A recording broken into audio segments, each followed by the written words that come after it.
आपसी रिश्तों में बढ़ने लगी हैं दूरियां, तो करें ये काम। एक बार एक संत अपने शिष्यों के अपने आश्रम में साथ बैठे थे। संत अपने शिष्यों को शिक्षा दे रहे थे तो अचानक उन्होंने सभी शिष्यों से एक सवाल पूछा। बताओ, जब दो लोग एक दूसरे पर गुस्सा करते हैं तो वह जोर जोर से एक दूसरे पर क्यों चिल्लाते हैं? यह प्रश्न सुनकर सभी शिष्य सोच में पड़ गए। शिष्यों ने कुछ देर सोचा और एक ने उत्तर दिया, वे अपनी शांति खो चुके होते हैं, इसलिए चिल्लाने लगते हैं। यह सुनकर संत ने कहा कि दोनों लोग एक दूसरे के काफ़ी करीब होते हैं तो फिर धीरे धीरे भी तो बात कर सकते हैं, आखिर वह चिल्लाते क्यों हैं?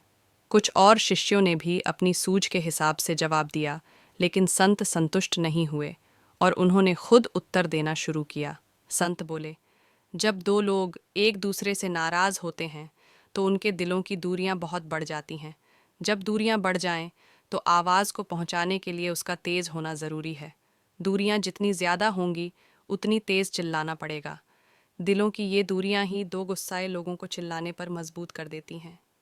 यही कारण है कि जब व्यक्ति क्रोध में होते हैं तो ज़ोर ज़ोर से चिल्लाने लगते हैं। संत आगे बोले, इसी तरह जब दो लोगों में प्रेम होता है तो वह एक दूसरे से बड़े आराम से और धीरे धीरे बात करते हैं।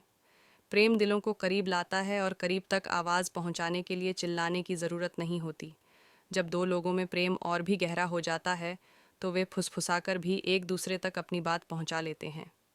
शिष्यों की तरफ देखते हुए संत बोले कि आप जब भी कभी किसी दूसरे व्यक्ति से बहस करें तो अपने दिलों की दूरियों को न बढ़ने दें।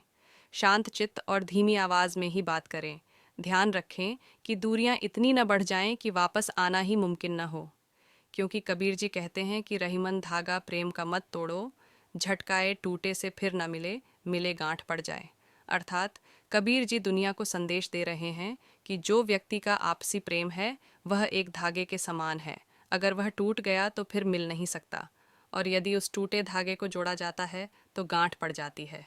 इसलिए आपसी प्रेम बनाए रखना चाहिए।